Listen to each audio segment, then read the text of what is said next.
Ok, salut les gars, j'ai pas eu trop eu le temps de faire une vidéo intro, mais c'est parce qu'on est sur une urgence déjà. Là, on se dirige vers un chien qui a avalé du Doliprane. Alors pour ceux qui ne le savent pas, ne pas donner de Doliprane à un chien, sauf sous prescription de votre vétérinaire. Et encore moins pour un chat. Les chats ne peuvent pas du tout digérer le Doliprane, alors que le chien arrive un tout petit peu. C'est une histoire d'enzymes, etc. Je passe les détails. Mais si vous donnez trop de Doliprane à votre chien, ça fait que ces globules rouges ne fonctionnent plus. D'accord? Donc le rôle des globules rouges qui est d'emmener l'oxygène aux organes est complètement déficient. Vous sachiez la dose toxique déjà, un Doliprane 500 mg sur un chien de 10 kg, c'est déjà toxique. Okay, et la dose létale est, on va dire, un peu plus importante, mais ne prenez pas le risque. Donc là, ce qu'on va faire, c'est qu'on se dirige vers ce petit chien et on va tout faire pour le faire vomir le plus rapidement possible. On croise les doigts, j'espère que je vais pouvoir filmer ça pour vous. Et ben voilà, c'est parti.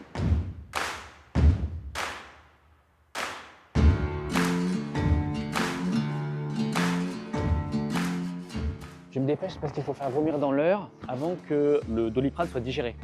Faut surtout pas ça. Pour l'instant, tu es contente, mais après, tu seras moins contente, hein. Je te le dis. Alors, je vais vous expliquer comment ça se passe. C'est simplement une petite injection qui est vraiment bénigne en soi. On va provoquer les vomissements. La dose toxique est de 100 mg par kilo pour un chien. Or, les calculs sont faciles. Ce petit chien-là, avec un comprimé de 1000 mg, est déjà dans une dose vraiment très toxique, voire même létale. Donc les propriétaires ont bien fait d'appeler. Comme vous avez pu le voir, on a fait une injection qui picote un peu et qui est extrêmement efficace. Elle est à base d'apomorphine.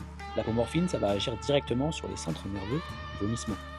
Au bout de quelques minutes, le petit chien va commencer à avoir de la nausée et des spasmes et il va donc régurgiter ce qu'il a mangé récemment. En général, je demande à ce qu'on donne à manger au petit chien pour qu'il y ait quelque chose dans l'estomac. Si vous vous en êtes rendu compte, appelez un vétérinaire tout de suite. N'essayez pas de le faire vomir avec de l'eau salée, de l'eau oxygénée. Non, appelez un vétérinaire, on fera cette petite piqûre. Le principal, le plus important, c'est d'appeler dans l'heure afin que la digestion ne se fasse pas et que le produit soit toujours un maximum dans l'estomac.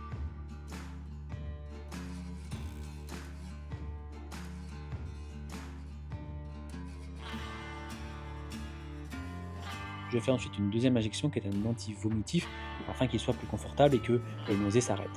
Autre chose hyper importante à savoir, c'est l'utilisation de charbon activé qui permet de capter les résidus de toxines et de Doliprane qui resteraient dans l'estomac une fois qu'on a fait vomir le petit chien. Quand vous arrivez dans un nouvel Airbnb, première chose à faire quand vous avez un chien, c'est d'aller vérifier en dessous les meubles, d'accord? Même dans les armoires, derrière les armoires, en dessous le lavabo, etc. Tous les endroits où il peut y avoir des toxiques, c'est-à-dire des comprimés qui traînent. Ça peut être de la morora, ça peut être des trucs à manger qui traînent. Il y a plein de trucs, d'accord? Donc vérifiez bien, faites bien le tour et checkez bien quand vous arrivez sur votre Airbnb. Ça, c'est un conseil tout bête, mais quand je vois le nombre de raticides qui traînent et d'événements comme ça où des gens m'appellent parce qu'ils ont avalé un truc qui traînait dans un nouvel Airbnb dans lequel ils arrivent, je vous conseille de vérifier ça.